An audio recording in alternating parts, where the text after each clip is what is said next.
Em 1939, a declaração de guerra do Führer marca a ascensão de uma das figuras mais fanáticas da cúpula nazista, o diretor da SS, Heinrich Himmler. O início da guerra dá a Himmler a chance de realizar todos os seus sonhos. Suas ideias raciais deturpadas para o futuro da Alemanha podem ser postas em prática. Para realizar seus sonhos, Himmler tem dentro da SS o nazista mais implacável de todos. Seu nome é Reinhard Heydrich. Ele era impiedoso, manipulador e muito inteligente. Alguém muito útil para a implantação de um Estado policial. Heydrich e Himmler são uma dupla formidável. Mas com o avanço de seus planos radicais, seus oponentes na liderança já conspiram para desfazer a parceria letal. Göring olhava para Himmler e pensava, seu garoto está indo muito bem. Ele vai criar problemas em algum momento. E Bormann levava parte do crédito. Era um jogo político muito antigo e Bormann o jogava com maestria. A ascensão meteórica de Heydrich fará dele um alvo, tanto dentro quanto fora do círculo íntimo de Hitler.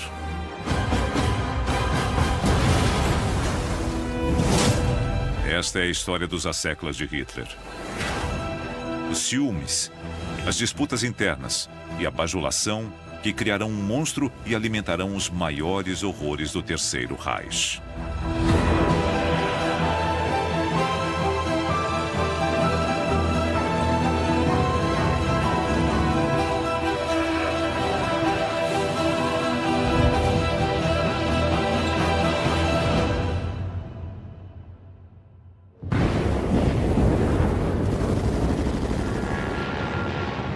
Setembro de 1939.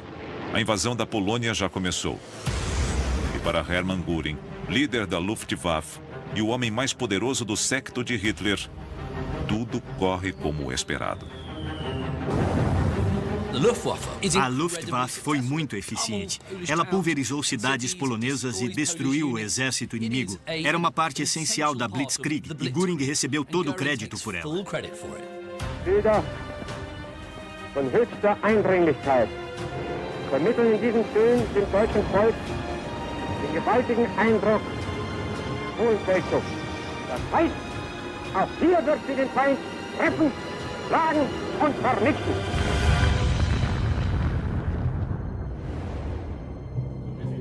Göring muda de opinião totalmente. No começo do ano, ele era abertamente contrário aos planos expansionistas de Hitler para o Terceiro Reich. Göring via o plano com ceticismo, mas tudo deu certo. E deu certo muito rápido. E Göring ganhou confiança para dizer, é uma ótima ideia, conte comigo. Mas há outros na cúpula nazista que também veem na Polônia a oportunidade de brilhar.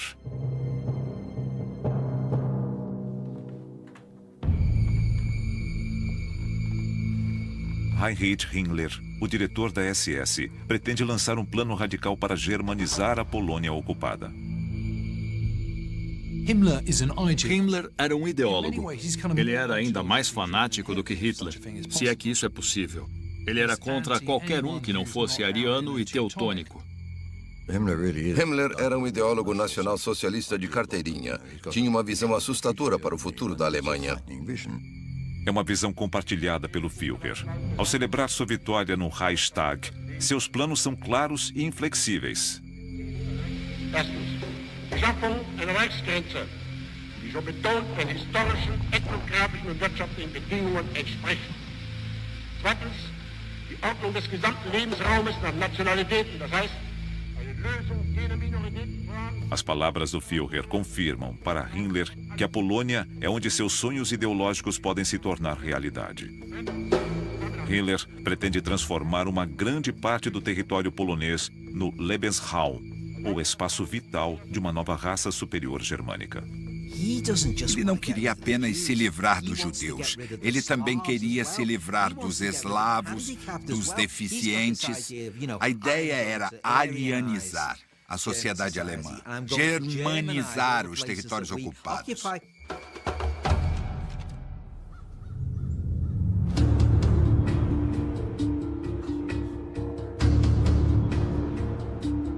objetivo de Himmler é expulsar milhões de poloneses étnicos e judeus do oeste da Polônia, abrindo espaço para colonos alemães.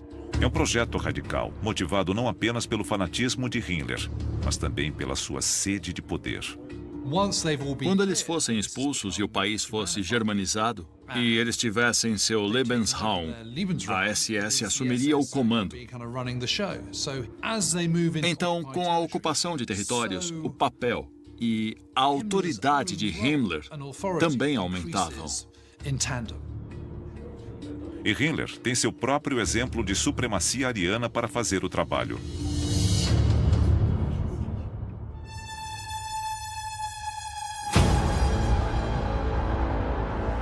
Reinhard Heydrich é o braço direito de Himmler e diretor da famosa SD, agência secreta de inteligência da SS. Enquanto Himmler se concentra em detalhes e na doutrina, é ele quem os põe em prática. Heydrich era frio e pragmático. Não era um sonhador. Era quem implementava as visões ideológicas. Se você desenhasse a caricatura de um vilão da SS, desenharia Heydrich.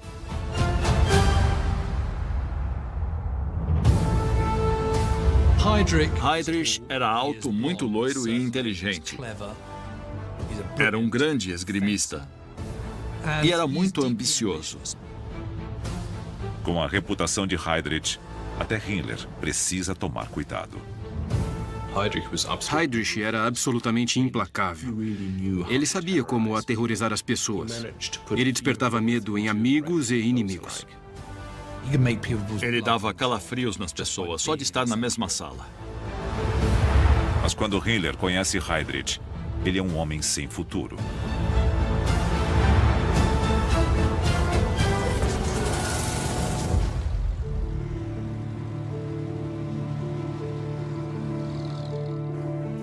Em 1931, enquanto Himmler está construindo sua nova organização paramilitar, a SS, Heydrich está desempregado e desesperado. Antes de Heydrich se juntar a Himmler, ele era um homem arruinado. Ele tinha perdido posto na Marinha. A causa da desgraça de Heydrich foi um embaraçoso triângulo amoroso. Ele ficou noivo de 2 mulheres ao mesmo tempo. E o pai de uma delas era um homem influente, com bons contatos no comando da Marinha. Heydrich falhou ao terminar com a mulher errada, cujo pai poderoso exigiu o restauro de sua honra. Heydrich foi dispensado não exatamente por causa do noivado duplo, mas por não ter tratado o caso com respeito, o que foi considerado inaceitável para um oficial da Marinha Alemã.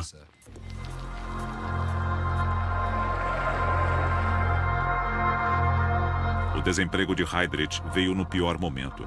A chegada da Grande Depressão acabou com suas perspectivas profissionais. Mas a noiva escolhida lhe forneceu uma alternativa. A mulher com quem ele ia se casar, Lina von Osten, ao contrário dele, já apoiava o movimento nazista há algum tempo.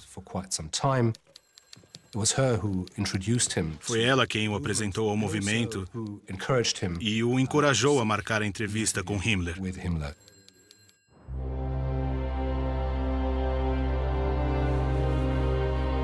Himmler precisa de alguém para criar a SD, um serviço secreto de inteligência subordinado à SS. Heydrich nunca trabalhou como espião, mas não deixou que isso o impedisse. Que experiência Heydrich tinha com redes de inteligência? Nenhuma. Só tinha lido, quando jovem, livros de detetives e espionagem. E usou o que sabia sobre essas histórias para impressionar Himmler, dizendo como uma agência funcionaria. Para a sorte de Heydrich, Himmler, um aspirante a soldado, fica encantado com o porte do ex-oficial da Marinha. Himmler sempre sonhou em ser um soldado, sem nunca ter sido. E ficou impressionado com o jargão militar e com a aparência física de Heydrich. E decidiu encarregá-lo de montar a SD. Após contar sua primeira mentira, Heydrich é agora o novo espião-chefe de Himmler. Essa era toda a experiência dele. Mas foi o bastante. E como veríamos, ninguém aprendia mais rápido do que Heydrich.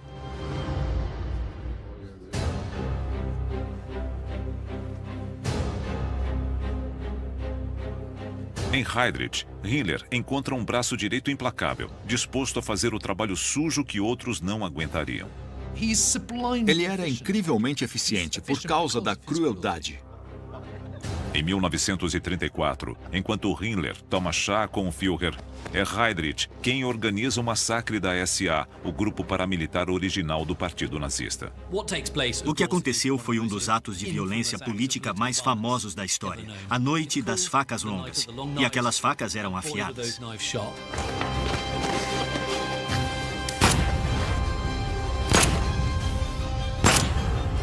Acredita-se que em apenas 3 dias, entre 150 e 200 pessoas foram executadas.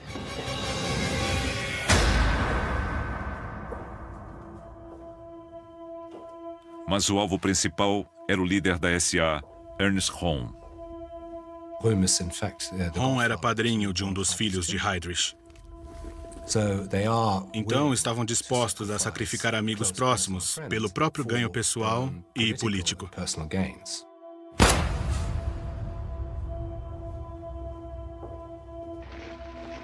A Noite das Facas Longas transforma a SS na maior força de segurança, vigilância e terror do Partido Nazista, fazendo do antes insignificante Himmler o principal capanga de Hitler. Mas é Heydrich quem mostra mais potencial. Em muitos sentidos, o sucesso da SS só pode ser explicado porque Himmler e Heydrich trabalhavam juntos tão bem. Eles tinham talentos complementares. Um era capaz de cultivar relacionamentos próximos na liderança nazista.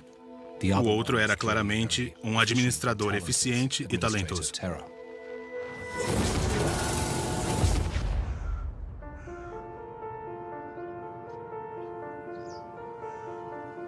Cinco anos após a eliminação de seus rivais da SA, Heydrich é o encarregado de todas as agências policiais e de segurança do novo Reich. É como policial-chefe do regime nazista que ele recebe um memorando curto, mas altamente sigiloso do segundo em comando do Führer, Hermann Göring. Ele o instrui a bolar uma solução para o chamado problema judaico de Hitler, através de emigração ou evacuação, da forma mais conveniente possível. Em 1939, Heydrich ainda estava na casa dos 30, era relativamente jovem. Era uma estrela em ascensão. Quando recebeu ordens para examinar a questão judaica, ele quis mostrar serviço. Eles sabiam que Heydrich era ambicioso, implacável e motivado o bastante para não decepcioná-los. Heydrich foi escolhido pelo próprio Führer para transformar o sonho nazista de uma Alemanha racialmente pura em realidade. Mas com o exército se preparando para a invasão da Polônia, ele logo terá que lidar com mais 2 milhões de judeus sem um destino claro. As ordens que vinham de cima eram expressas, mas com frequência vagas. Hitler nunca disse, eu quero que sejam executados. Ele só disse, temos que nos livrar dos judeus. O que isso queria dizer? Quem sabe? Deu um jeito. E cabia a Heydrich interpretar essas ordens.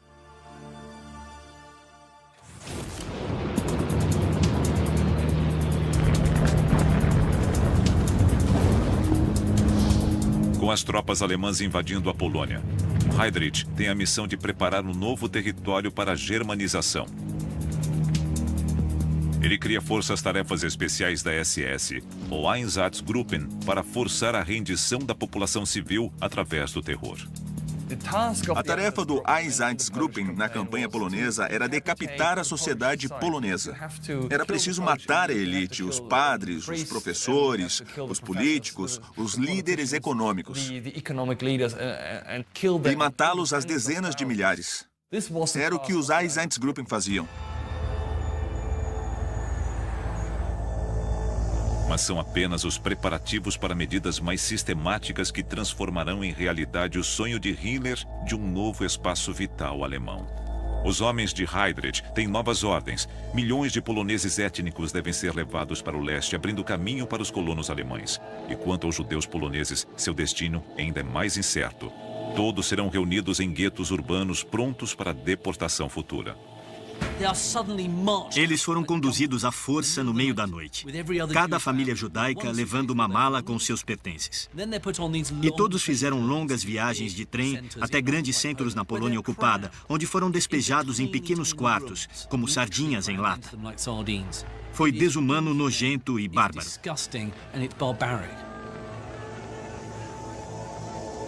No início de 1940, centenas de milhares de judeus se amontoam nos guetos de uma área recém-criada chamada de Governo Geral. Heydrich não tem preocupações morais ou práticas com suas condições de vida. Em parte, porque será apenas uma medida temporária. Mas o impacto das enormes migrações forçadas incomoda outros líderes nazistas.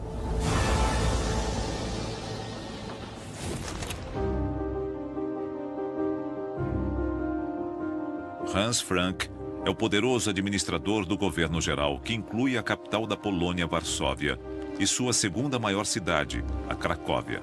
Ele não aprova o uso de seu novo feudo por Heydrich e Himmler como um armazém de judeus. Frank teme que seu governo geral se torne, nas palavras dele, um depósito de indesejáveis de outros territórios ocupados. Por acaso, Frank é um velho amigo de Hermann Göring, o rival de Himmler na cúpula do partido. Himmler dizia que Göring era o rei do mercado negro, sempre em busca de lucro. E Göring via Himmler como um homenzinho pretensioso, snob, burguês e iludido. Eles não podiam ser mais diferentes.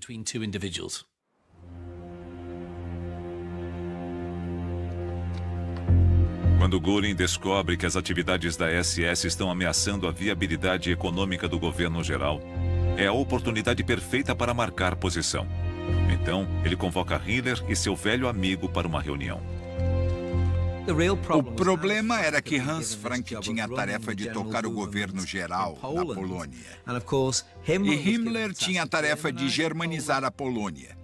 Então Frank dizia: pare de mandar toda essa gente para a Polônia. E Himmler dizia: e para onde você quer que eles vão? Como segundo em comando do Reich e ministro da Economia, Göring obriga Himmler a prometer que não haverá mais deportações sem o consentimento de Frank.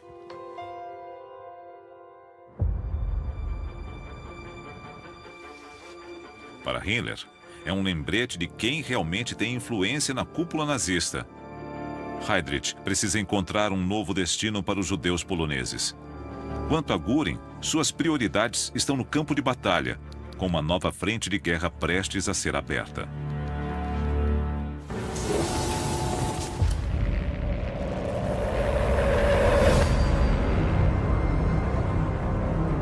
Encorajado pelo sucesso na Polônia, Hitler decide atacar seus inimigos a oeste.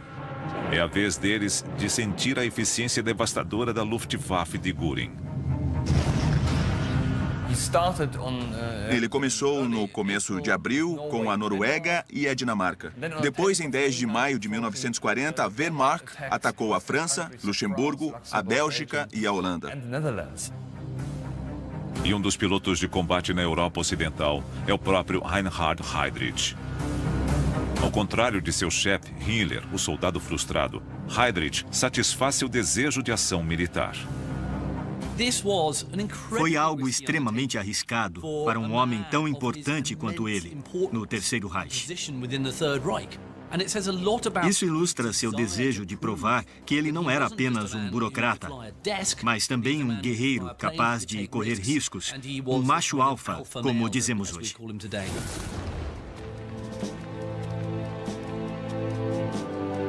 Mais uma vez, o apoio da Luftwaffe ao exército é crucial para a vitória sobre os franceses e britânicos. Em apenas 6 semanas, a Europa Ocidental está sob o controle nazista e Göring é o homem do momento. Após a queda da França, Göring se tornou o oficial mais condecorado e de maior patente nas Forças Armadas alemãs. Nomeado o novo Reichsmarschall da Alemanha nazista, a posição de Göring como sucessor do Führer parece assegurada.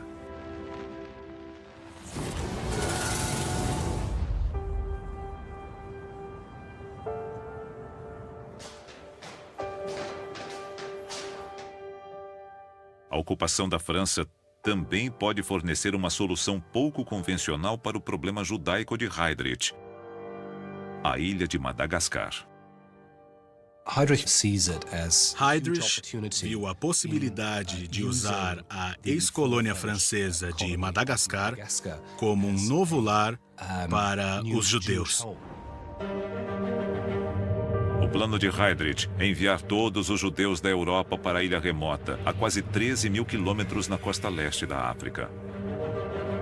É um sinal da crueldade que Heydrich está disposto a infligir sobre milhões de pessoas.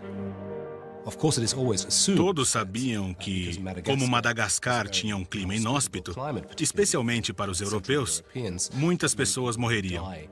Mas isso fazia parte dos cálculos.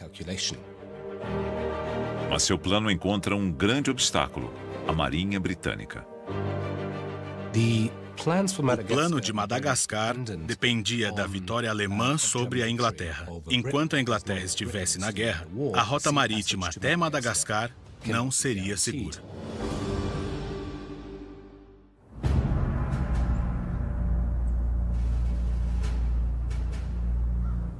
Göring, motivado pelo sucesso na França, está prestes a fazer a sua maior aposta. Ele promete ao Führer que pode deixar a Inglaterra de joelhos usando apenas a força aérea. Göring tinha certeza de que a Luftwaffe seria capaz disso, o que a colocaria acima do exército e da marinha. Ao mesmo tempo, Göring subiria no conceito de Hitler.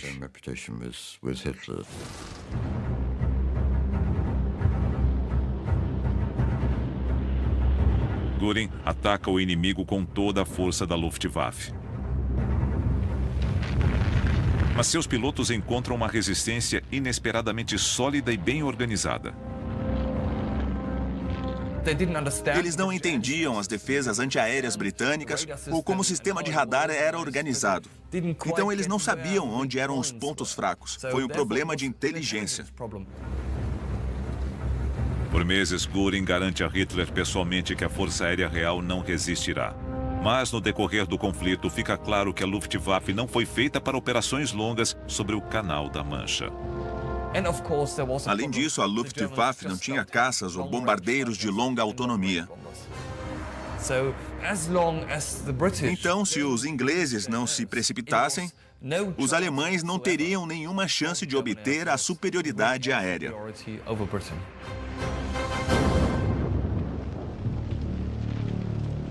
Para Göring, é um desastre pessoal. Depois de prometer tanto, tudo o que pode apresentar é o primeiro grande fracasso militar da Alemanha nazista. Hitler começou a desconfiar de Göring e de suas promessas. Ele começou a se perguntar: por quanto tempo vou suportar Göring e contar com ele para fazer certas coisas?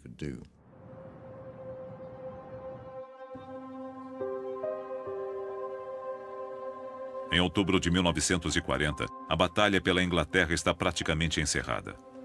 Heydrich é obrigado a arquivar o plano de Madagascar. Mas o fracasso de Göring levará a novas possibilidades para a SS, com Hitler voltando suas atenções ao leste.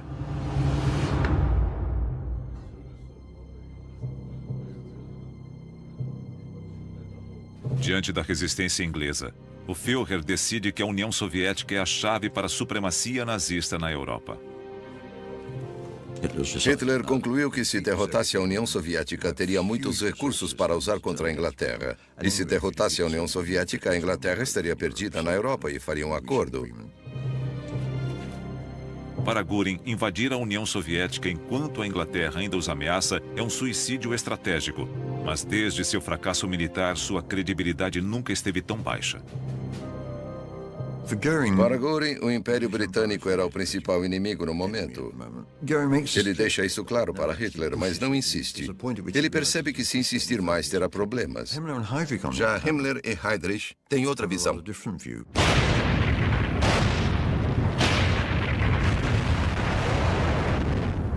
Em 22 de junho de 1941, a invasão da União Soviética, codinome Operação Barbarossa, tem início.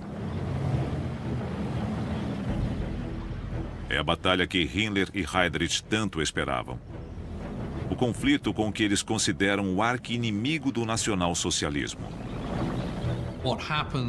Na evolução da ideologia nazista e de Hitler, o bolchevismo e os judeus se fundiram em uma ameaça combinada. O judeu bolchevique. E o antissemitismo estava no cerne disso. O vasto território russo oferece espaço vital ilimitado para o novo Império Germânico. E eles não medirão esforços para conquistá-lo. A guerra contra a União Soviética seria muito diferente de todas as outras. Regras que não podiam ser quebradas não se aplicavam à guerra ideológica que ocorreria no fronte oriental. Himmler prevê que milhões de eslavos russos morrerão de fome quando o exército alemão avançar sobre o território soviético. Os Einsatzgruppen entram em ação. E logo fica claro que Heydrich ordenou o aumento da violência contra os judeus. Logo, as forças-tarefas de Heydrich começaram a matar homens judeus de idade militar. Em seguida, também começaram a matar mulheres e crianças judias.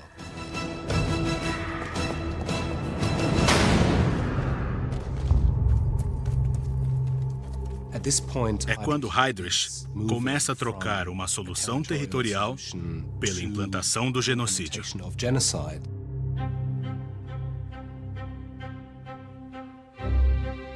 Heydrich está se mostrando o seguidor mais fiel do credo de ódio do Führer. E poucas semanas após a invasão, ele visita um Göring acuado para que ele assine o que ficará conhecido como a solução final. Heydrich foi a Göring com um documento que o autorizava a usar a solução final para a questão judaica. O termo solução final é deliberadamente vago, mas fica claro que Heydrich quer o controle sobre ela. Heydrich queria garantias da liderança nazista. Basicamente de Hitler, via Göring, de que ele, e não o exército ou os administradores civis, seria o responsável por encontrar essa solução para um problema que aumentava a cada dia.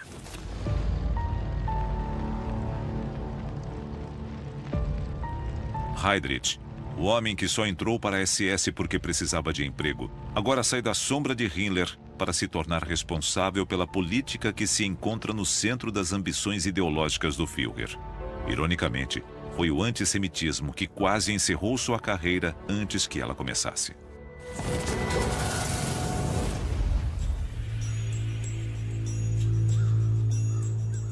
Heydrich só está em seu novo emprego há um ano, quando um documento, alegando que o jovem oficial da SS é judeu, chega à mesa do Führer. Ele revela que o segundo marido da avó paterna de Heydrich possuía um sobrenome supostamente judeu. As acusações de que ele era contaminado, entre aspas, por sangue judeu eram as mais graves possíveis no Terceiro Reich. Originalmente, a história foi usada para manchar a reputação do pai de Heydrich, Bruno Heydrich, um músico e compositor famoso. Embora o pai de Heydrich tivesse provado que eles não possuíam qualquer ascendência judaica, muitos anos antes, isso continuou perseguindo Heydrich. Embora Heydrich pudesse mostrar facilmente que não tinha sangue judeu, ele sabe que na cúpula nazista até boatos sem fundamento são perigosos. Por isso, o apoio de Himmler é crucial. Sem dúvida, Heydrich precisava do apoio de Himmler.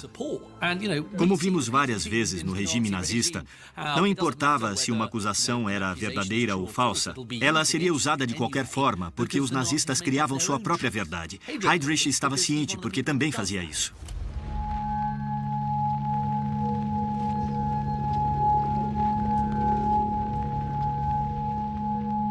Agora, 8 anos depois, armado com a autoridade do Führer, o protegido de Himmler está provando que é capaz de qualquer coisa. A solução final de Heydrich se transforma em uma campanha de assassinato em massa. Suas forças-tarefas desenvolvem uma metodologia brutal. Os judeus de uma determinada área eram reunidos, levados a um pasto próximo e obrigados a cavar uma trincheira profunda. Aí levavam tiros na nuca.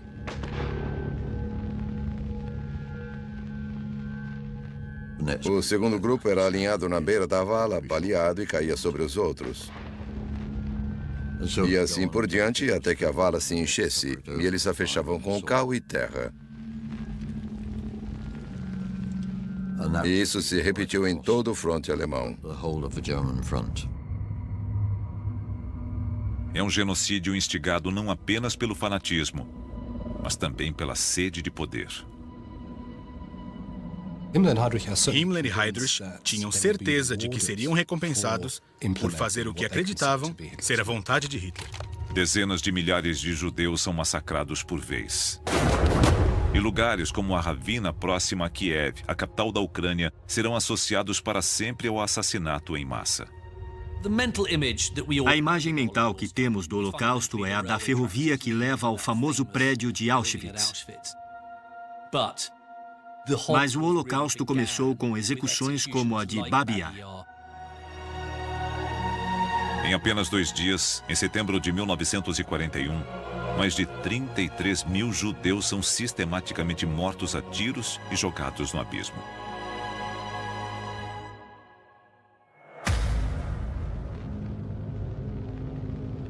E a liderança da SS justifica essas atrocidades, tanto para seus homens quanto para si mesma, de forma horripilante. Pessoas como Himmler e Heydrich rejeitariam o nosso código moral ocidental como fraco, decadente e preso ao passado. O compromisso deles era principalmente com a raça germânica. Então, o que consideramos crimes hediondos, do ponto de vista deles, era um serviço ao povo deles.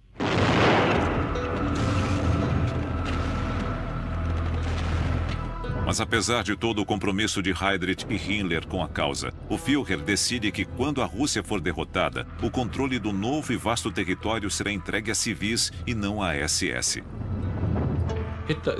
Hitler tomava cuidado para não concentrar muito poder em poucas mãos.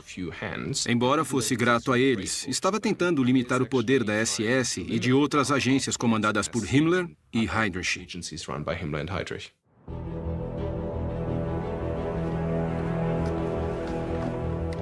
Mas Heydrich não pensa em desistir. Ele já vislumbra a oportunidade perfeita para obter poder político real. Seu alvo, o protetorado da Boêmia e Morávia, na Tchecoslováquia. Para os nazistas, o protetorado da Boêmia e Morávia era especialmente importante em termos econômicos. Muitos armamentos eram fabricados lá. E como o início da Operação Barbarossa, ocorre um aumento enorme na atividade da resistência. Sabotadores tchecos estão prejudicando o esforço de guerra nazista. Para Heydrich, a SS é a solução, mas eles precisam de um aliado, alguém próximo ao Führer, para convencê-lo disso.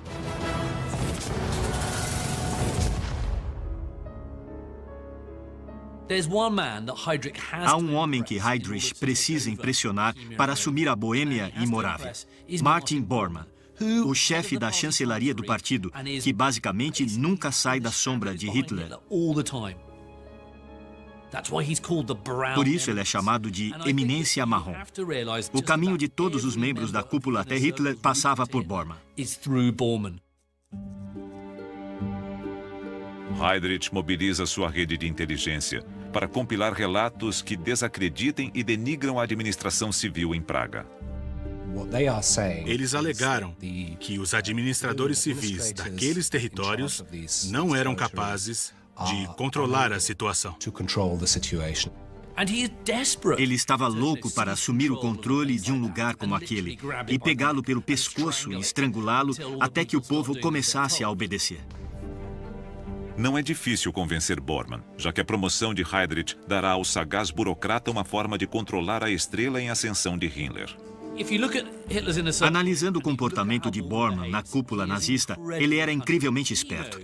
Ele sabia que, se Heydrich fosse para Praga, ele responderia diretamente a Hitler, mas através dele, Martin Bormann.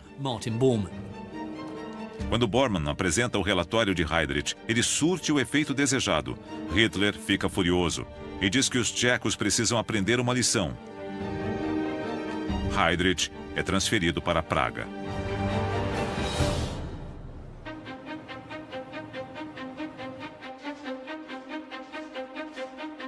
Ao chegar, Heydrich não perde tempo para iniciar os trabalhos.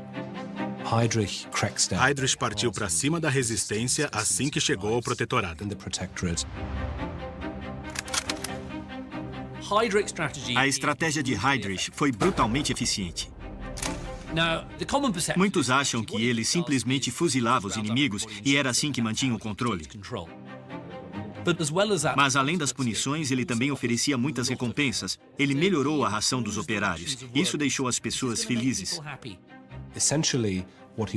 Ele queria que os operários nas fábricas de armamentos e em outras indústrias importantes parassem de sucumbir à propaganda daqueles que pregavam as greves. Era um plano diabólico, porque, por um lado, ele batia e, pelo outro, assoprava. A estratégia de Heydrich logo dá resultados. Os tchecos parecem pacificados e os números de produção voltam a crescer.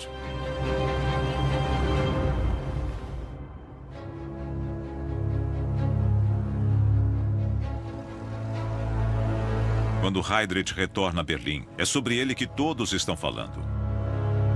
Goebbels, o ministro da propaganda nazista e um dos confidentes mais próximos do Führer, está especialmente impressionado.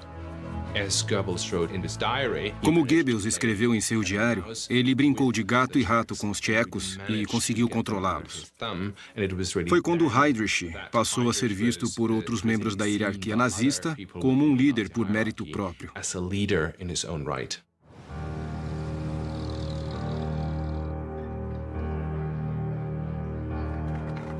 Enquanto Heydrich é pessoalmente felicitado pelo Führer, os rivais de Himmler observam com interesse. Todos querem um pouco do brilho de Heydrich.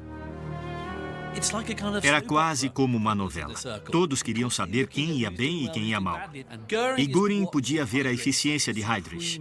Ele deve ter olhado para Himmler e pensado: o seu garoto está indo muito bem.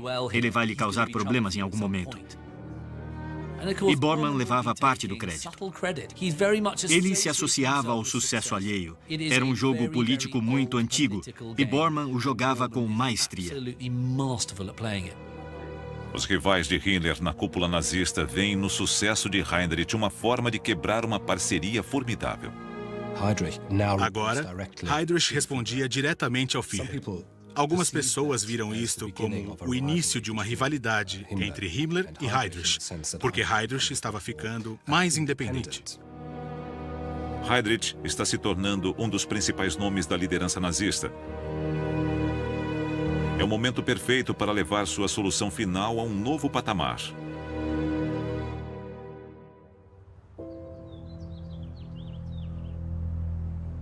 Em 20 de janeiro de 1942, Wannsee, nos arredores de Berlim, recebe uma reunião secreta entre servidores civis de alto escalão, oficiais do partido e membros dos serviços de segurança.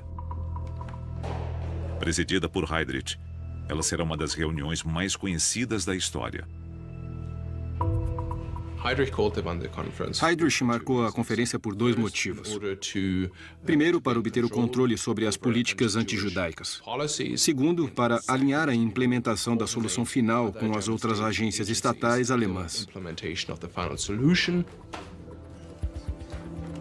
A solução final de Heydrich envolverá o transporte de até 11 milhões de pessoas através do continente. E ele precisa de controle quase ditatorial sobre diversas agências para torná-la possível. Heydrich queria deixar claro que era o número 1 nesse programa. Sou eu quem manda, é isso que vai acontecer e ninguém vai me atrapalhar. O encontro é repleto de detalhes burocráticos sobre como identificar e classificar todos os judeus da Europa e depois levá-los ao seu destino final. A questão judaica mudou de figura. Eles deportariam os judeus para o leste.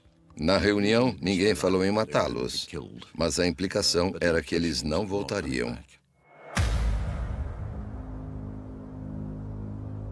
Com milhões de judeus presos em guetos por toda a Europa, a solução final de Heydrich está prestes a se tornar um genocídio em escala industrial. O que atrai Heydrich e os oficiais da Gestapo é a ideia de construir campos onde poderiam matar muitas pessoas em um dia e se livrar dos corpos. Em outras palavras, trocar uma forma de execução violenta cara a cara por outra mais abstrata e industrial. Em 17 de março de 1942, entra em operação a primeira câmara de gás fixa em Belzec, no leste da Polônia, onde, em apenas 3 meses, 8.000 pessoas são mortas. É o que acontece após a Conferência de Wannsee. Os campos são abertos em março de 1942 e milhões de judeus são mortos. Himmler e Heydrich planejam o extermínio sistemático de milhões de homens, mulheres e crianças inocentes. Perversamente, o comando deste projeto repulsivo é o auge da carreira de Heydrich.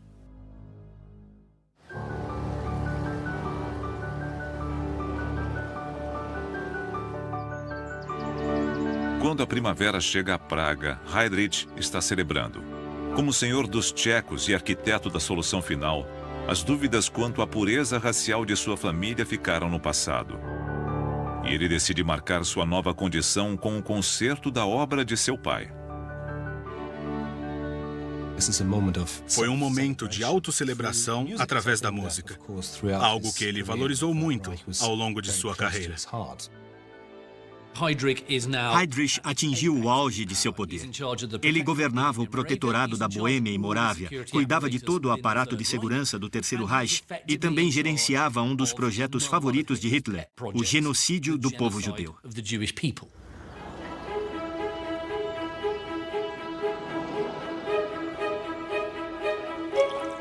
Naquela noite, o gelado Heydrich mostra um novo lado de sua personalidade. Ele estava falante, muito gregário, muito sociável. Ele parecia ter encontrado a confiança social que nunca mostrou antes.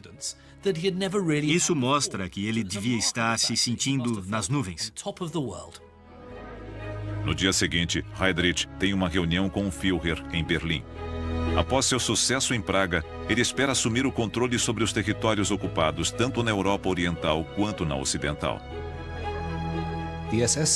A ambição da liderança da SS em 1941 e 42 era estender seus poderes ao resto da Europa Oriental e depois à Europa Ocidental, que ainda era controlada por um regime militar de ocupação.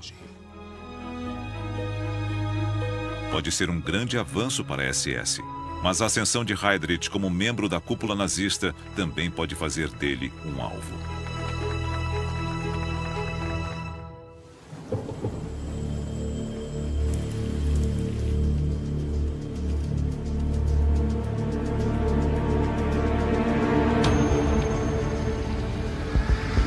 No dia seguinte, Heydrich faz sua jornada costumeira ao avião que o levará a Berlim. O fato de Heydrich andar por aí em um carro aberto era um sinal de sua arrogância. Ele não gostava da ideia de se esconder em uma limusine blindada cercada de tanques e batedores. Não, ele queria mostrar que podia andar em um carro de capota aberta e ninguém tocaria nele.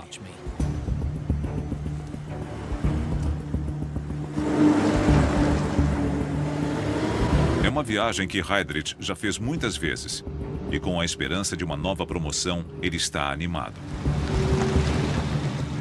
Ele devia estar muito confiante e feliz com o rumo das coisas.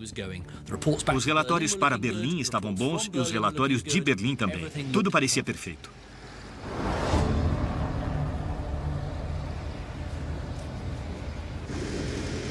Mas quando o carro desacelera para uma curva fechada, há algo de errado.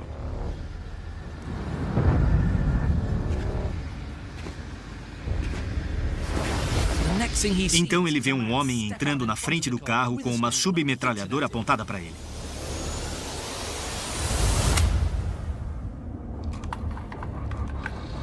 Heydrich saca sua arma imediatamente.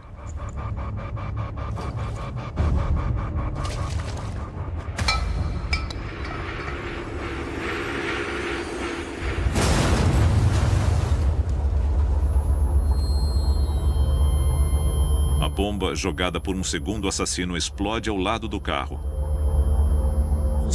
O lado de Heydrich foi coberto de estilhaços, mas ele não se abalou. Continuou atirando contra os conspiradores enquanto eles fugiam.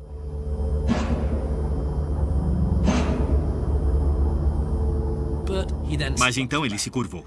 Ele estava ferido e caiu ao lado do carro. Estava com sérios problemas.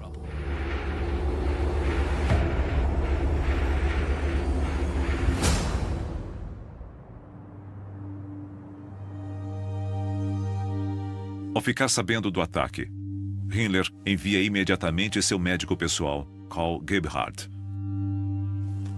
Os ferimentos de Heydrich são graves, mas não parecem ser fatais.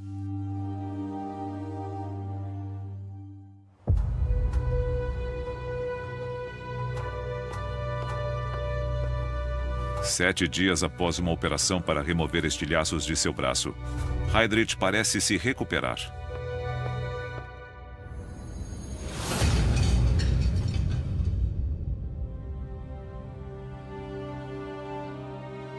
Então, de repente, ele entra em choque, caindo em um coma profundo do qual nunca se recupera.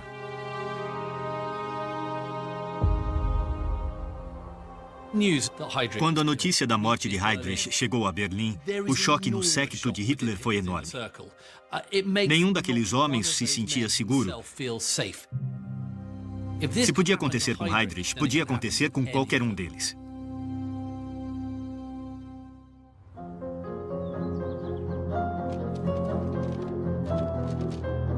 Os investigadores de Himmler logo descobrem que os agressores de Heydrich eram tchecos treinados pela inteligência secreta britânica.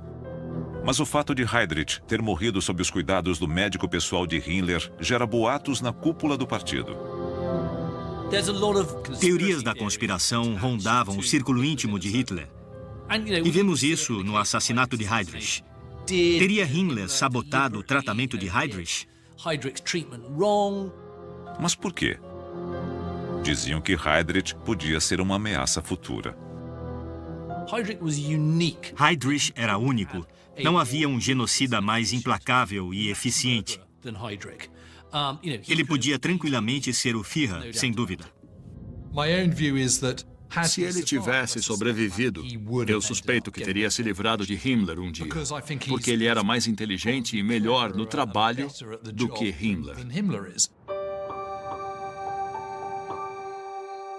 Apesar dos boatos e da especulação na época, os especialistas não acreditam que Himmler quisesse abreviar a carreira de seu subordinado.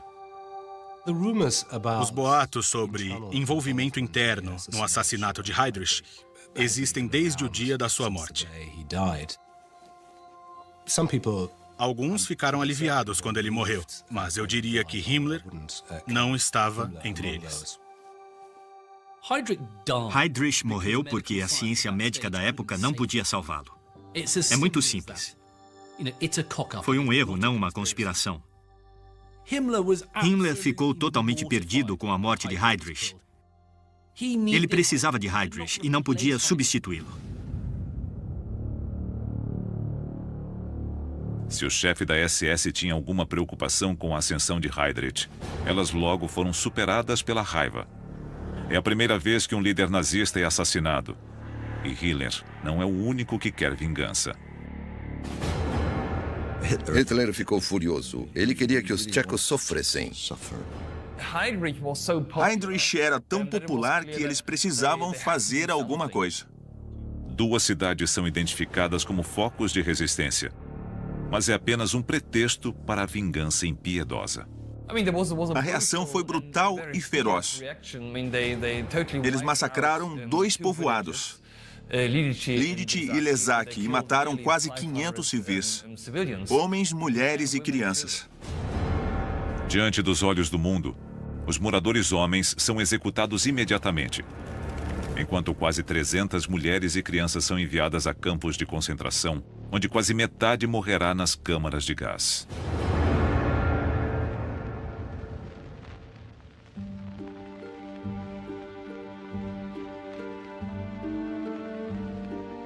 Enquanto as duas cidades são literalmente varridas da face da terra, o corpo de Heydrich é levado a Berlim para um enterro solene. Para os asseclas de Hitler, a morte de Heydrich é um choque, mas também um momento de reflexão. Para Göring, isolado pela decisão de invadir a Rússia, é hora de voltar ao jogo. Enquanto Bormann terá que encontrar novas formas de semear conflito entre os rivais. A tarefa de Himmler é simples: continuar o que seu pupilo começou. Himmler assume a responsabilidade direta por continuar com o genocídio da forma mais rápida e completa possível. Ele quer manter viva a memória de Heydrich e que a solução final seja realmente final. Na chamada Operação Reinhard, Himmler sancionará a morte de mais de 6 milhões de homens, mulheres e crianças, no que se tornará o maior crime contra a humanidade da história: o Holocausto.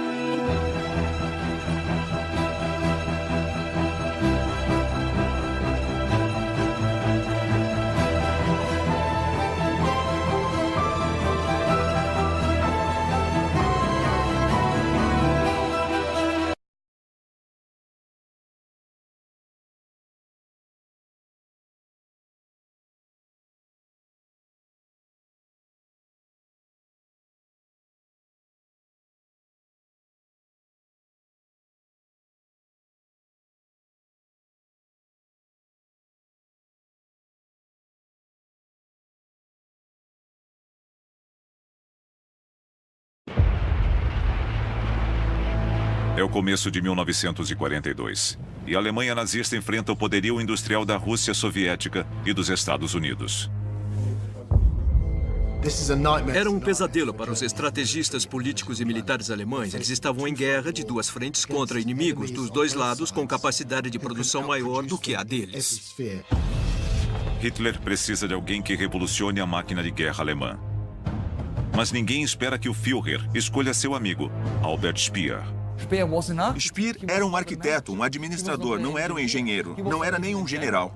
É uma promoção que logo desperta ciúmes e intriga no alto escalão nazista. Foi uma humilhação pública para Göring e uma grande vitória para Speer. E esse tipo de sucesso transformou em um alvo para outros membros da cúpula. Bormann estava lutando contra ele, Himmler lutando pelo poder. É um confronto que pode até ameaçar a vida de Speer.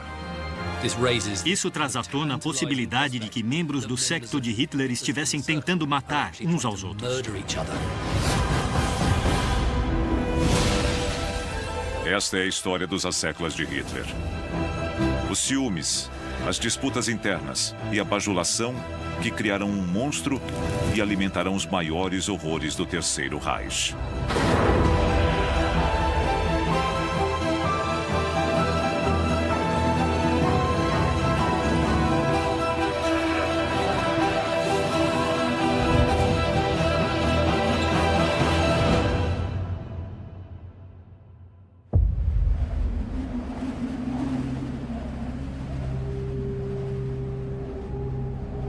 Na neve, ao redor de Moscou, o avanço rápido da máquina de guerra nazista é interrompido.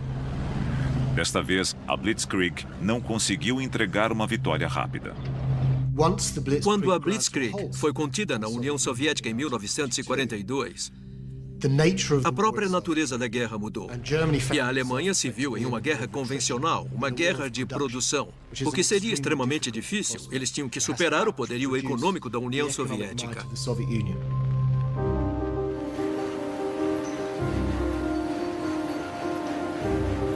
A Alemanha nazista precisa de mais tanques e armas. mas sua economia não está preparada para uma guerra longa. Para piorar, uma queda de avião leva à morte o homem de quem Hitler precisa para equipar sua máquina de guerra. O ministro do armamento, Fritz Todt. Todt era muito conhecido e competente. A grande questão era quem o sucederia. É uma chance de salvar o esforço de guerra. E para o segundo em comando do Reich, Hermann Göring, é a chance ideal para restaurar o brilho de sua reputação. Em 1942, Göring tinha sofrido golpes duros. Dunkerque, a Batalha da Inglaterra. A Luftwaffe não era tão poderosa quanto antes. A estrela de Göring estava se apagando. A carreira de Göring pode estar estagnada, mas ele tem bons motivos para acreditar que é a escolha mais óbvia. Göring era o encarregado do plano de 4 anos, um departamento criado para rearmar a Alemanha. E quando Fritz Todt morreu, ele imaginava que ele, ou um de seus homens, preencheria a vaga. Göring espera assumir o controle da fabricação e distribuição de armamentos. Mas quando chega ao escritório do Führer, tem uma surpresa desagradável.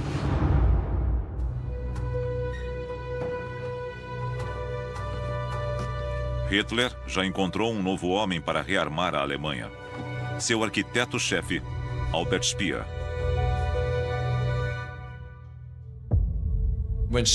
A nomeação de Speer foi uma surpresa completa.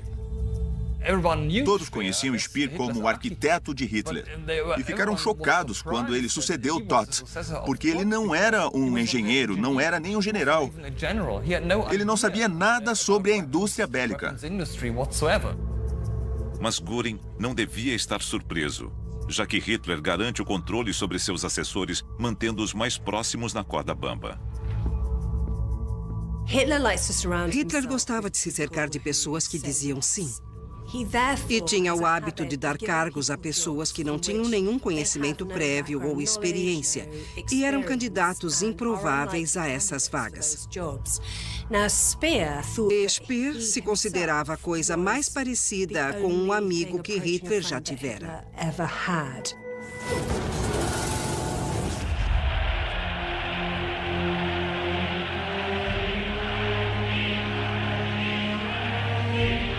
Albert Speer conheceu Hitler quase uma década antes, quando ainda um arquiteto relativamente inexperiente foi incumbido de entregar projetos para a reunião de Nuremberg. As ideias de Speer para a reunião de Nuremberg, aquelas incríveis catedrais de luzes com holofotes antiaéreos apontados para o alto, deixaram todos os presentes impressionados. E também impressionaram o próprio Hitler. Para surpresa e deleite do jovem arquiteto, ele é convidado a encontros regulares com o Führer para discutir seus sonhos arquitetônicos para uma nova Alemanha. Speer e Hitler se entenderam imediatamente porque ambos se viam como artistas e passavam horas analisando maquetes ou projetos arquitetônicos e bolando ideias. Havia muita intimidade entre eles, eram amigos. Speer logo se mostra capaz de assumir projetos importantes, incluindo a nova chancelaria do Reich, que foi construída em 1 ano. O arquiteto pode não ter experiência com a produção de armamentos, mas até agora, aos olhos do Führer, não deu um passo em falso. Ele o via como alguém que não tinha sido manchado pelo passado, pelos fracassos na União Soviética no ano anterior.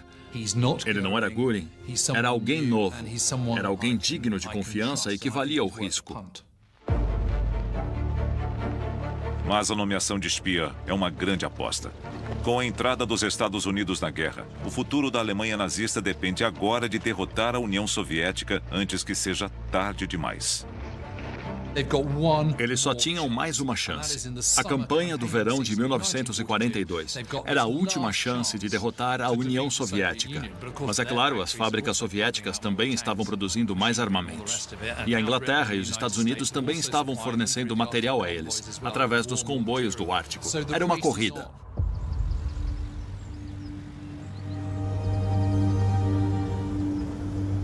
É um enorme desafio. Mas o primeiro obstáculo de Speer é lidar com um homem que queria o seu cargo.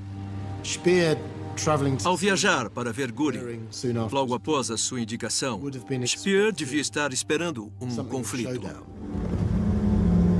Speer se vê na cova dos leões da cúpula nazista, cercado de homens perigosos que defendem com todas as forças o seu próprio poder. E Göring está louco para colocar o jovem prodígio em seu lugar. Speer sabia que estava dando um passo maior que a perna. Sim, ele era um membro da corte, mas era só um construtor de prédios. Ele nunca tinha se envolvido no dia a dia da política do Terceiro Reich. Agora, ele teria que nadar com os peixes grandes e Göring era o maior de todos.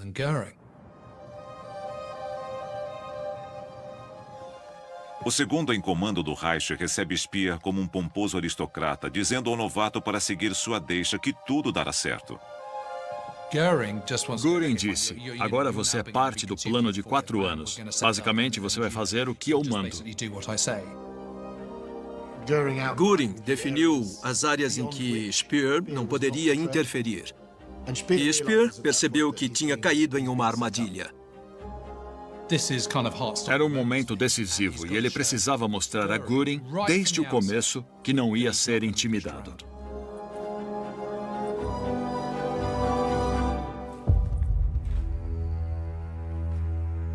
Speer pode ser um novato na política, mas está preparado. Ele não pode dar ordens a Göring, mas Hitler pode. Ele revela um decreto do próprio Führer. Hitler dizia que tudo relacionado à produção de armamentos seria da alçada de Speer. Deixaria de fazer parte do plano de 4 anos de Göring e passaria para Speer. Speer usa seu as na manga, a amizade pessoal com o Führer.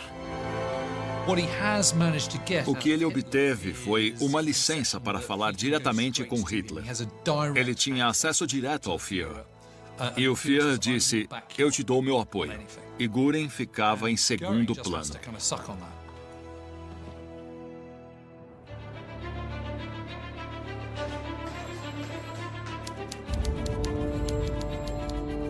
Sem Göring pela frente, Speer entra em ação.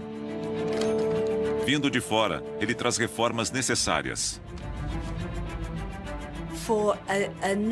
A Alemanha nazista estava mergulhada em burocracia, em hierarquias conflitantes, e ninguém conseguia fazer nada.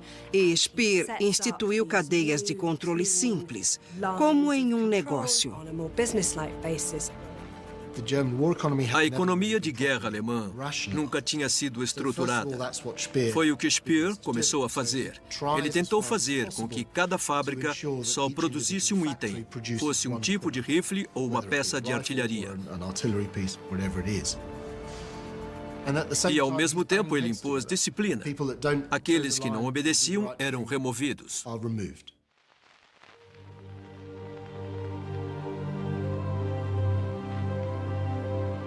Acima de tudo, Speer tem boas notícias para o Führer. Ele espera que a produção de veículos blindados dobre até o fim do ano. A estrela de Speer brilha cada vez mais. Para Speer era um sonho. Ele descreveu as ligações mensais, nas quais dizia a Hitler como as coisas estavam indo e recebia elogios. Ele começava dizendo, "Hi, Hitler", e Hitler respondia, "Hi, Speer". E ter esse respeito descontraído do Führer era algo extraordinário. No entanto, esta amizade única é observada com inveja.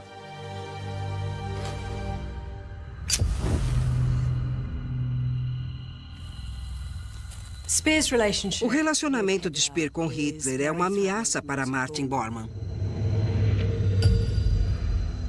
Bormann é o chefe da chancelaria do Partido Nazista e o assessor mais próximo a Hitler. Bormann era alguém que vinha de baixo, uma cria de Hitler. Ele só pensava em si mesmo e era totalmente implacável. O sagaz burocrata trabalhou com afinco para se tornar a sombra oficial do Führer. Todo o seu poder vinha da proximidade a Hitler e do controle de quem tinha acesso a Hitler. De repente surgiu aquele homem sofisticado e Hitler aceitava todas as ligações dele, passando por cima de Bormann. Acima do acesso diário, é a ligação emocional de Speer com o Führer que mais incomoda. Hitler parecia gostar de Speer, de se empolgar com as conversas que podiam ter, enquanto Bormann era como um computador. Ele era muito útil, mas só recebia instruções práticas de Hitler. Devido ao seu relacionamento com o Führer, Speer faz de Bormann um inimigo perigoso. Mas as realidades da guerra logo apresentam problemas mais urgentes ao novo ministro de Hitler. Verão de 1942. A Operação Caso Azul está em andamento. É o grande plano do Führer para finalmente tirar a Rússia soviética da guerra. Mas com mais homens sendo enviados ao fronte, há cada vez menos operários nas fábricas de Speer. Speer sabe onde encontrar mão de obra, mas terá que lidar com um membro mais temido e fanático do séquito de Hitler. O diretor da SS, Heinrich Himmler.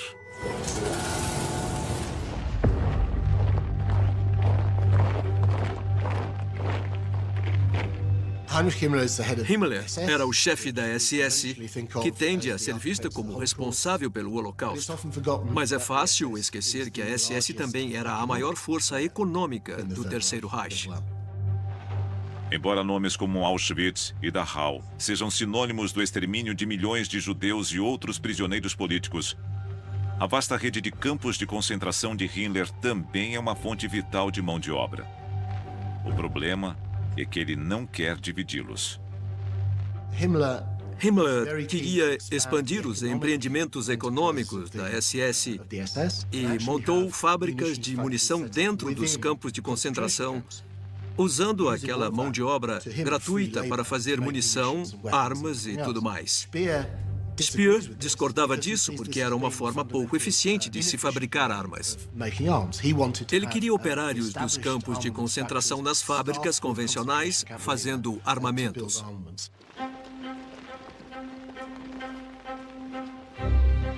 Com Himmler relutando em colaborar, Speer busca fontes de mão de obra alternativas. Por sorte, há outro homem com um interesse mútuo louco para voltar à órbita de Hitler, Joseph Goebbels.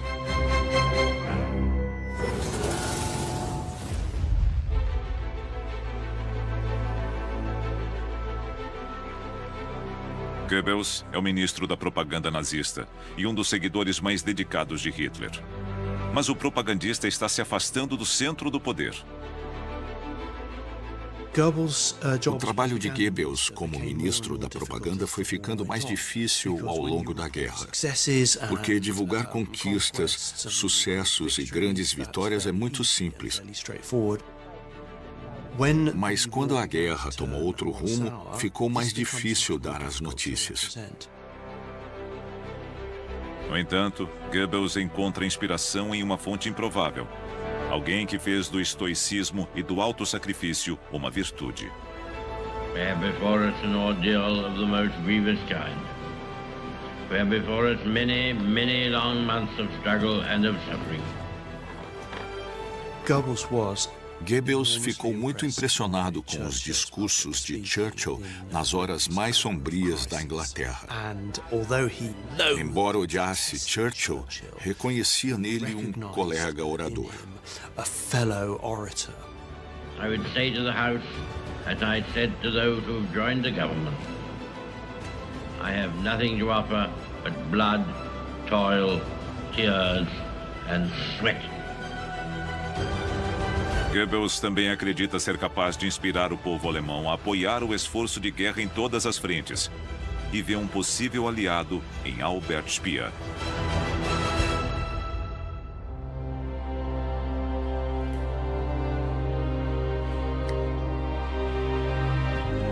Goebbels propõe um programa de medidas de austeridade, uma das quais pode resolver o problema de mão de obra de Speer.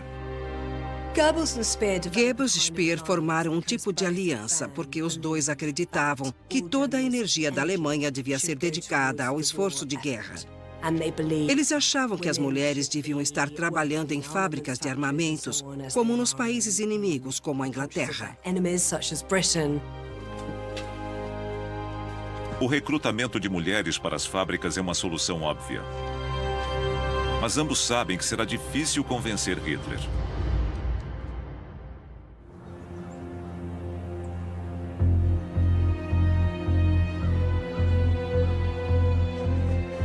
Após meses de discussão, Speer e Goebbels apresentam seu novo plano, batizado de Guerra Total.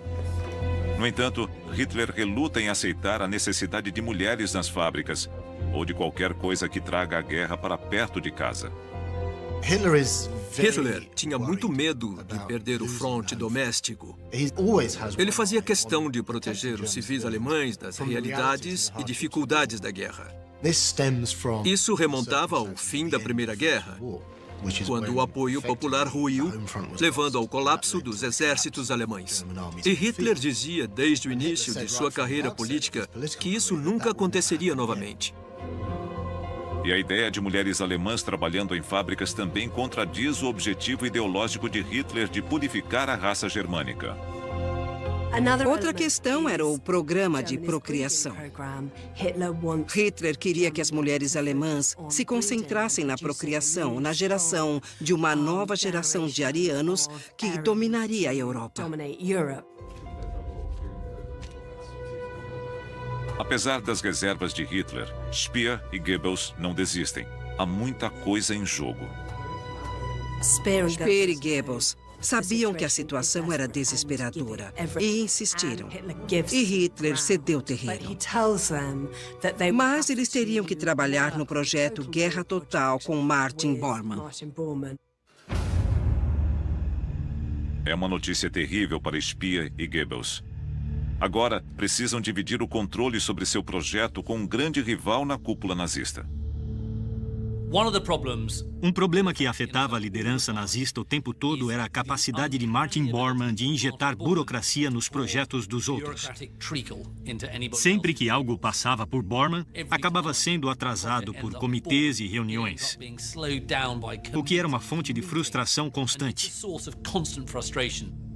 Mas Bormann só estava tomando o máximo de poder possível. Para Bormann, um projeto como aquele era perfeito. Porque se desse errado, ele o pintaria como uma ideia irresponsável de Speer e Goebbels. Mas se desse certo, ele poderia tomar parte do crédito.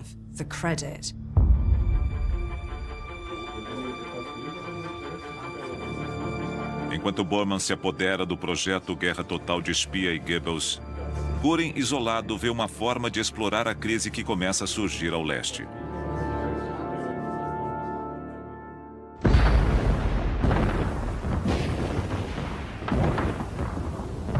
Stalingrado. Com a volta do inverno russo, o 6º Exército do Führer se vê cercado pelas tropas de Stalin. Mas Hitler não permite um recuo tático. Seus homens devem manter a cidade por questão de princípio. Como ela tinha o nome de Stalin, Hitler ficou obcecado pela ideia de tomar Stalingrado. Em termos militares, não faz sentido. O plano original é destruir a capacidade industrial da cidade e controlar seu rio, o Volga, uma rota de suprimentos vital para o interior russo. Os alemães chegaram a Volga em agosto de 1942. E ao bloquear o Volga ao norte de Stalingrado, eles cortaram uma das principais artérias da economia soviética. Mas de agosto de 42 em diante, os alemães afundaram cada vez mais recursos em Stalingrado para conquistar a cidade. Mas a conquista da cidade não era importante. Agora, após meses de uma sangrenta guerrilha urbana, seu exército precisa desesperadamente de suprimentos. Um homem, no entanto, tem um plano para salvar o dia e resgatar sua própria reputação. Göring viu na crise iminente uma forma de ganhar pontos junto ao Führer. Göring propõe um plano audacioso: usar sua Luftwaffe como uma ponte aérea e abastecer as tropas cercadas. Ele capricha na apresentação. Ele diz, meu Führer, eu consigo fazer isso. A Luftwaffe está pronta e é capaz de realizar essa tarefa. Stalingrado será tomada, meu Führer. Seu sonho será realizado. O Führer não podia recusar.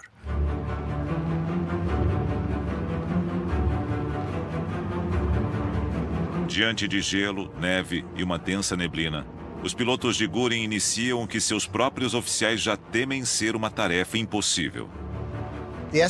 A estimativa era de que os soldados precisavam de 800 toneladas diárias de suprimentos.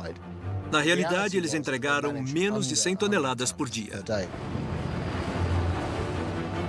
Com os dias se transformando em semanas, sem combustível ou alimento, o 6º Exército está perdendo tanto soldados para a fome e o frio quanto para as balas inimigas. A promessa de Göring se mostrou catastroficamente vazia. Na verdade, ele não tinha aeronaves nem pilotos o bastante para cumprir a tarefa. Abastecer as tropas alemãs em Stalingrado estava além do alcance da Força Aérea.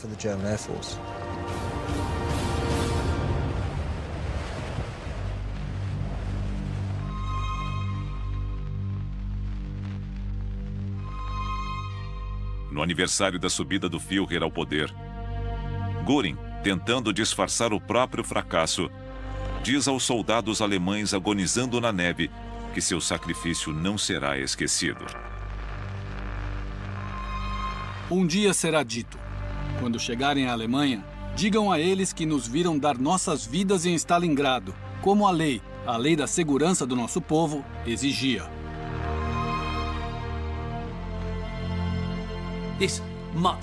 A suposta ponte aérea que devia levar alívio a Stalingrado foi um completo fracasso. E Göring teve a pachorra, a audácia de fazer aquele discurso. Para eles foi como uma oração fúnebre.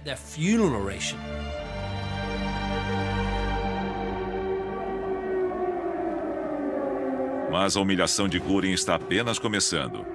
Enquanto ele faz o discurso, as sirenes disparam por toda Berlim.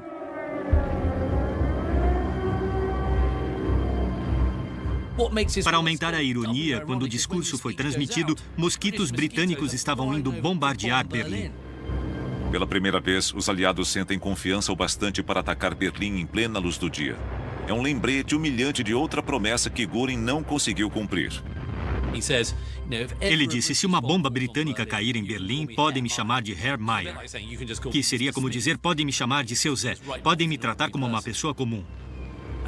Obviamente, pouco tempo depois daquilo, bombas britânicas começaram a cair sobre Berlim. E a população alemã começou a chamá-lo de Herr Mayer.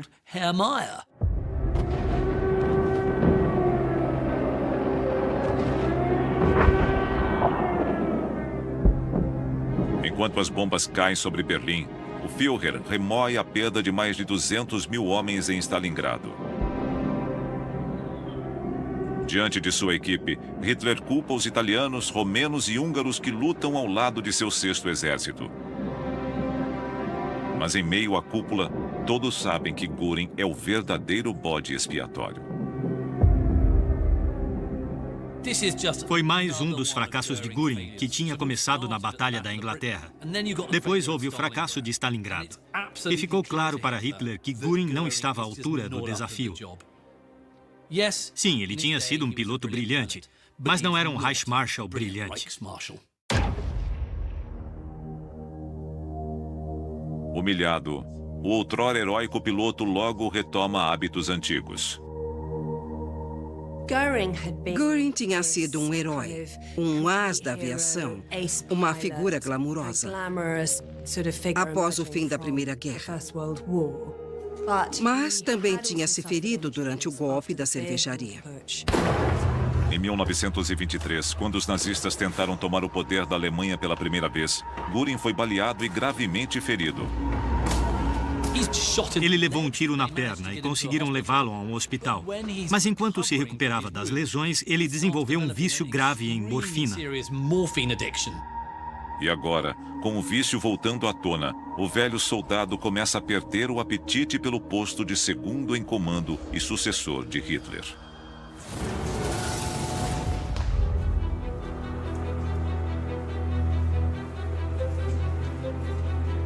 Martin Bormann, no entanto, continua acumulando poder ao explorar cinicamente a preocupação de Hitler com o fronte oriental. Bormann se tornava uma figura cada vez mais importante. Havia uma briga constante na liderança pela atenção de Hitler e para tirar Bormann do caminho. Embora a crise de Stalingrado tenha levado Hitler a permitir que Goebbels e Speer implementem algumas de suas medidas de guerra total, Bormann continuava procurando formas de minimizar o impacto delas. Bormann não pensava de forma independente. Goebbels e Speer estavam pensando no que era melhor para a Alemanha, dada a situação.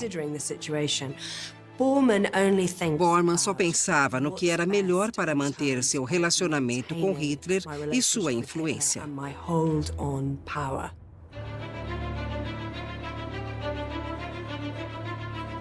Mas, para Joseph Goebbels, o rei da propaganda, há outra forma de contornar Bormann e mostrar a Hitler que a Alemanha está pronta para a guerra total.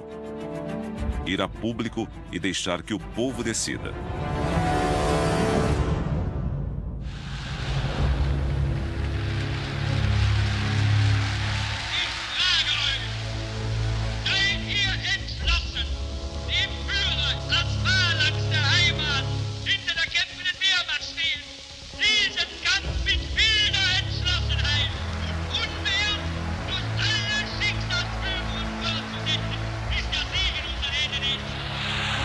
Diante de uma audiência cuidadosamente selecionada, Goebbels agarra a oportunidade de transformar Stalingrado em uma história de sacrifício heróico e dizer ao povo alemão que é a vez deles de se juntar ao esforço de guerra. Podemos dizer que foi o melhor momento de Goebbels. Ele reconheceu a gravidade da ocasião. Ele percebeu que aquela derrota não podia ser ignorada. Mas não é apenas um chamado às armas inspirado em Churchill.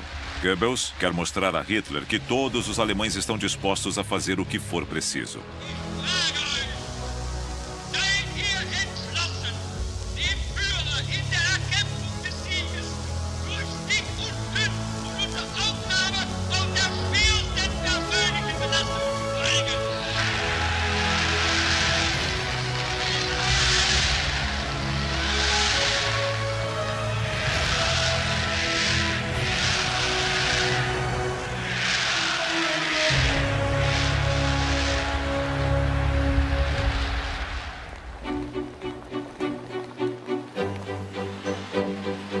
O discurso põe o plano de Speer e Goebbels de volta aos trilhos. Milhares de mulheres alemãs se registram para trabalhar. E o mais importante, o Führer está impressionado. Goebbels começou a procurar uma forma de exercer mais domínio sobre o esforço de guerra alemão.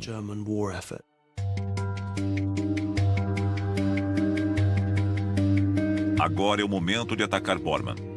Eles acreditam ter encontrado uma falha em sua armadura burocrática, uma forma de vencê-lo em seu próprio jogo. Eles reúnem o maior número possível de simpatizantes para ressuscitar o Conselho de Defesa. Algo que existia até 1939, mas tinha sido sucateado. Embora o Conselho de Defesa esteja hibernando, seus poderes continuam válidos.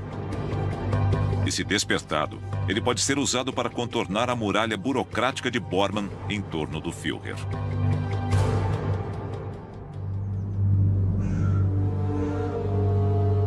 Mas há um problema.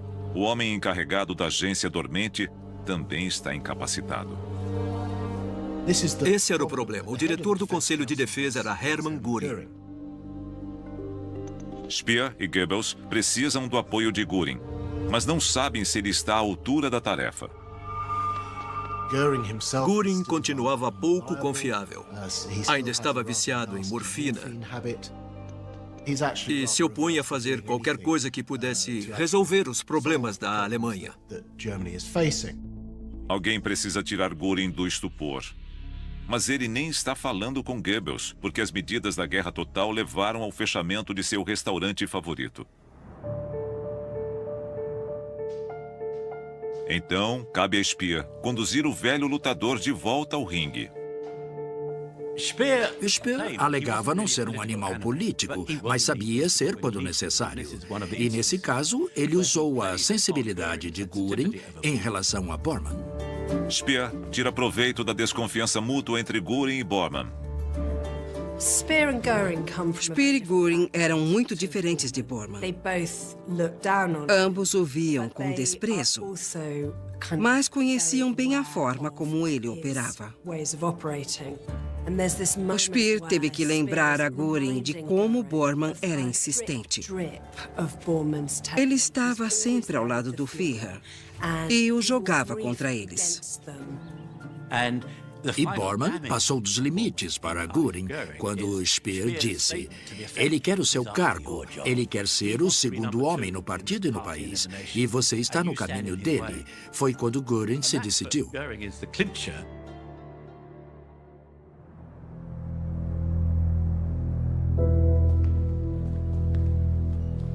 Os dois bolam um plano para minar a influência de Bormann. O primeiro passo é difamar um de seus subordinados em uma reunião sobre a questão ainda vital da mão de obra. Como diretor do Conselho ressuscitado, Göring encabeçará o ataque. Foi muito similar ao que teria acontecido em uma corte medieval. Foi um ataque pessoal, mas não diretamente contra Bormann.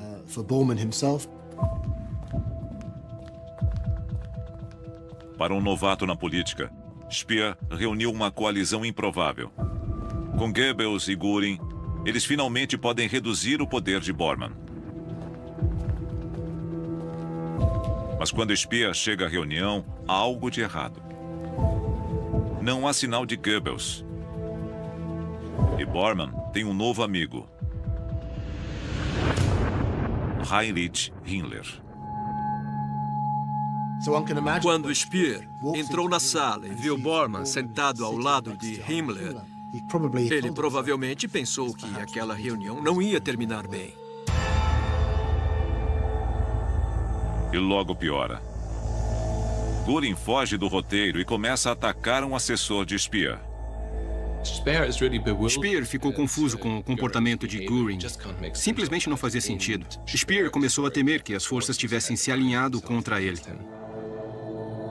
Com Goebbels ausente e a atitude de Göring, fica claro que Speer foi traído. Quando Göring viu que Himmler estava se aliando a Bormann contra Speer e seu grupo, ele deve ter calculado que também devia estar daquele lado. Para Himmler, que ainda defende seu controle sobre a mão de obra dos campos de concentração, qualquer tentativa de Speer de acumular mais poder é uma possível ameaça. Himmler queria impedir Speer de aumentar ainda mais a sua influência. E podemos encarar essa reunião como Himmler reafirmando sua influência sobre a esfera econômica e lembrando a Speer de quem estava por cima.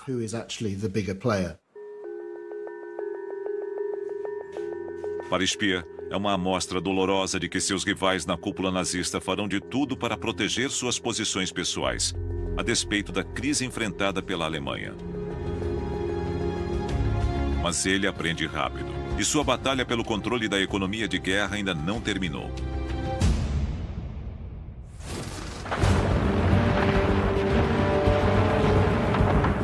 Verão de 1943. O mundo testemunha a maior batalha de tanques da história e também a última ofensiva estratégica da Alemanha nazista no fronte oriental. Até o verão de 1943, os alemães ainda acreditavam que podiam vencer a guerra.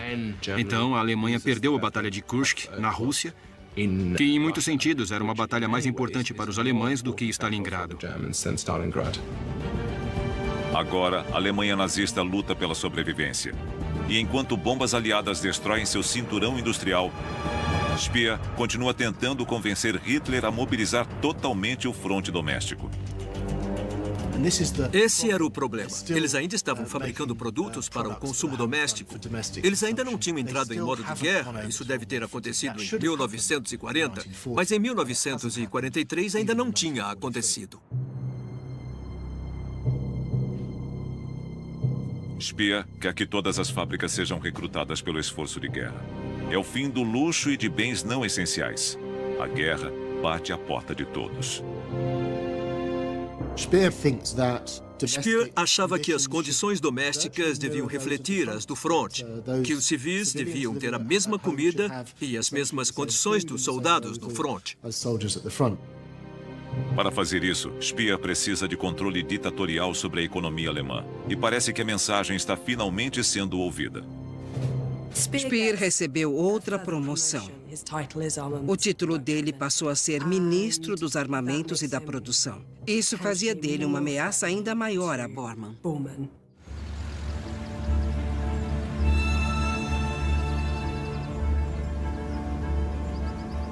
Speer foi de novato político a uma posição de enorme poder. Mas ele sabe que suas medidas de austeridade não serão populares entre muitos nazistas de alto escalão e que Bormann está esperando para atacar. Bormann concentrava todas as reclamações que vinham dos comandos regionais por toda a Alemanha e além. Muitos deles tinham interesses comerciais locais e muitos não estavam dispostos a reduzir o padrão de vida no fronte doméstico. Mas desta vez, Speer não vai ser passado para trás.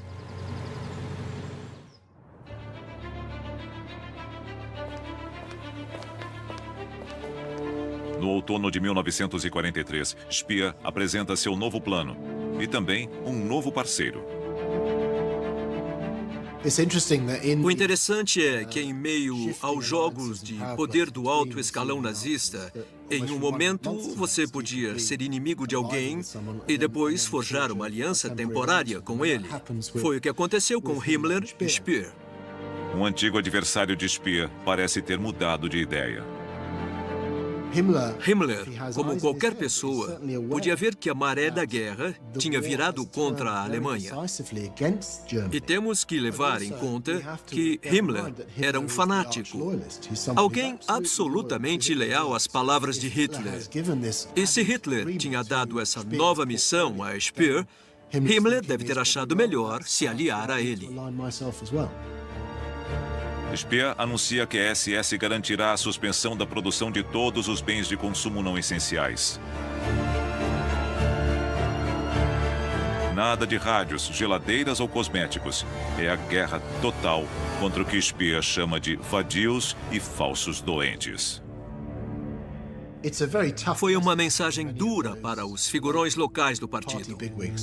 Eles ouviram que, se não andassem na linha, podiam cair nas garras da SS e da Gestapo.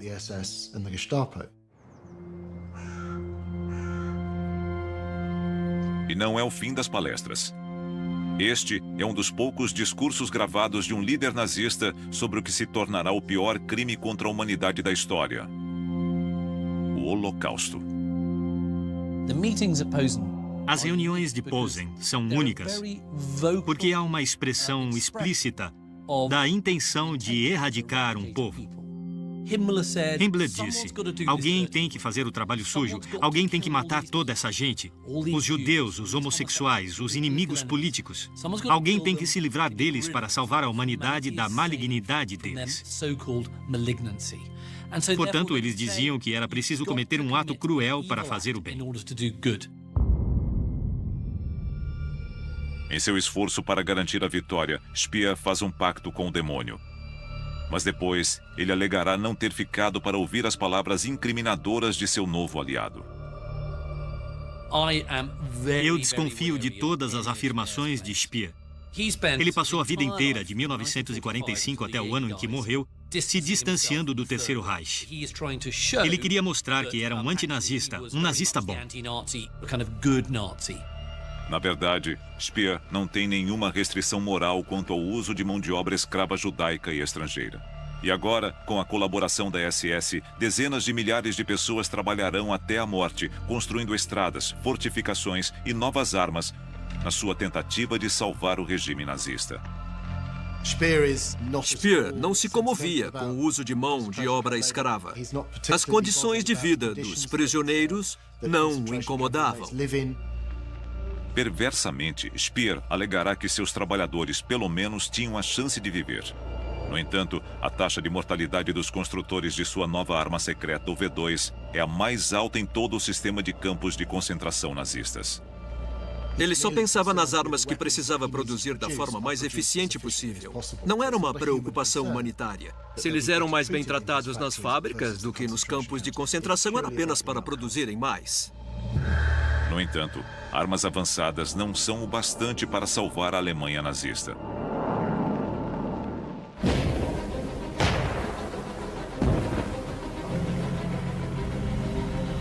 Apesar dos bombardeios aliados e da escassez de recursos, as fábricas de Speer continuam construindo mais e mais tanques e aviões.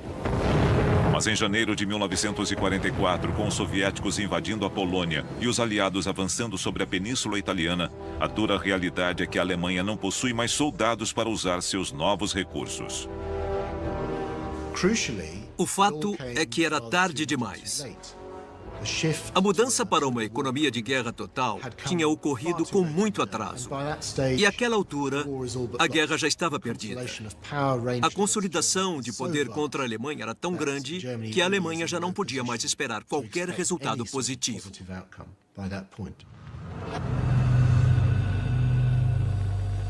Enquanto Führer se recusa a aceitar a possibilidade de derrota, a realidade da situação pesa sobre seu ministro mais capaz.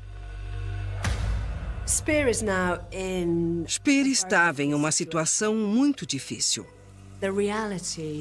Com a realidade militar alemã, Hitler insistindo em ofensivas que eram impossíveis, além de Bormann conspirando contra ele e Himmler lutando pelo poder, a situação ficou insustentável e ele só podia fracassar. O estresse e a ansiedade levam Speer ao seu limite. Speer estava exausto. Aquele volume de trabalho absurdo fez com que ele, com menos de 40 anos, se sentisse um velho.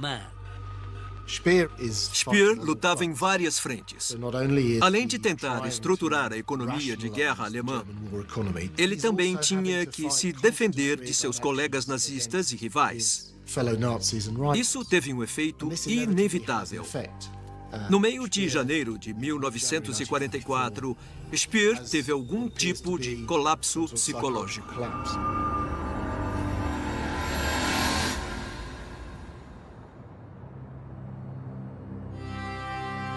Exausto, Speer se interna na clínica da SS em Hohenlichen.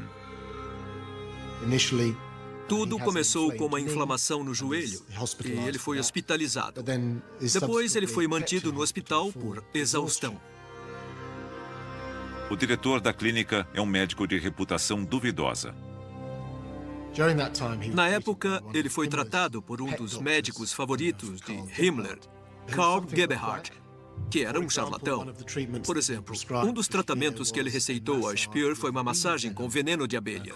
Não sei qual seria o benefício disso. Speer fica deprimido e sua ansiedade aumenta, mas ele se recusa a parar de trabalhar. Ele recebia pessoas, escrevia e lia relatórios, mas ele se sentia vulnerável. Ele queria voltar ao escritório assim que possível. As preocupações de Speer se justificam. Logo surgem boatos dentro de seu próprio ministério de que sua doença é incurável. Ficar doente era uma péssima notícia para qualquer nazista. Quando alguém era afastado do poder, a mensagem oficial era normalmente que estava doente. Em um pedido de ajuda quase patético, ele escreve ao Führer, reclamando que sua própria equipe está conspirando contra ele. Speer estava em maus lençóis, confinado em uma clínica da SS e tendo que escrever ao Führer para pedir que seus subordinados fossem demitidos. Com a piora da condição de Speer, surgem temores de que seus rivais queiram matar mais do que apenas sua carreira. Ele estava cada vez mais doente. Outro médico foi chamado e disse: "Espere, você chegou aqui reclamando do joelho e agora está cuspindo sangue? É uma embolia. Como isso aconteceu?"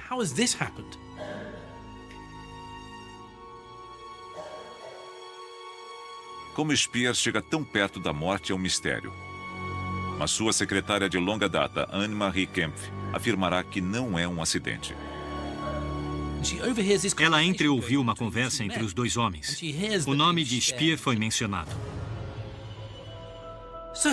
Então ela fez o que todo bisbilhoteiro faz e colocou o ouvido na porta. E ficou chocada quando reconheceu uma das vozes como a de Heinrich Himmler. E Himmler disse: ele já morreu? Gebhard ia responder, mas Himmler o cortou e disse: quanto menos falarmos, melhor.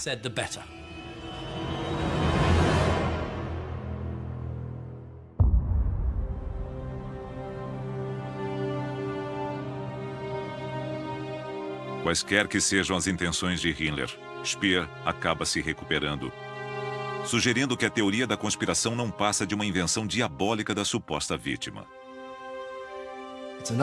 É mais um exemplo de como Speer reescreveu a história sutilmente para parecer melhor do que era, dizendo que ele foi vítima dos nazistas, que Himmler, o diretor da SS, uma organização terrível, não queria apenas exterminar os judeus, mas também queria se livrar de Albert Speer.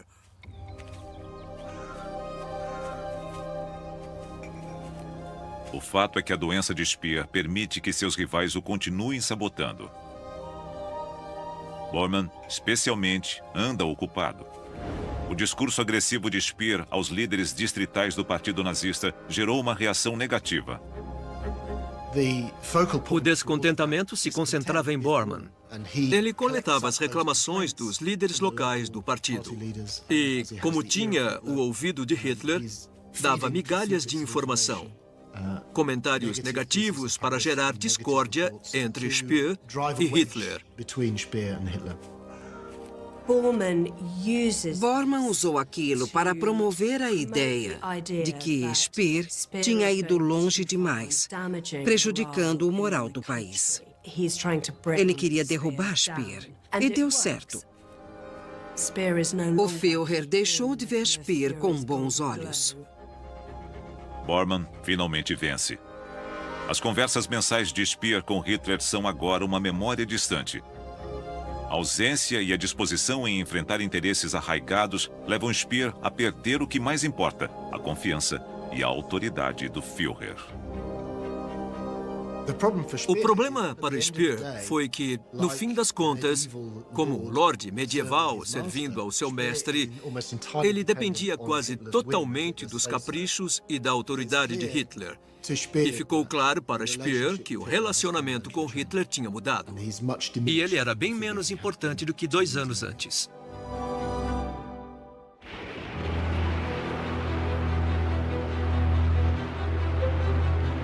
Com a Alemanha nazista entrando no confronto final contra a União Soviética e os aliados, os rivais de Speer na cúpula nazista continuam determinados a obter mais poder. A campanha de Goebbels para se tornar ministro da Guerra Total ganha importância a cada dia. E com Speer neutralizado, Hitler pode continuar ampliando e abastecendo o seu próprio exército de fanáticos da SS. Quanto a Speer, ele está ferido, mas não morto. Para sobreviver na cúpula do Terceiro Reich durante a guerra, era preciso ser diabólico. E Speer era diabólico. No que se tornará uma luta pela sobrevivência, Speer se envolverá no maior dos atos de traição, voltando-se contra o próprio Führer.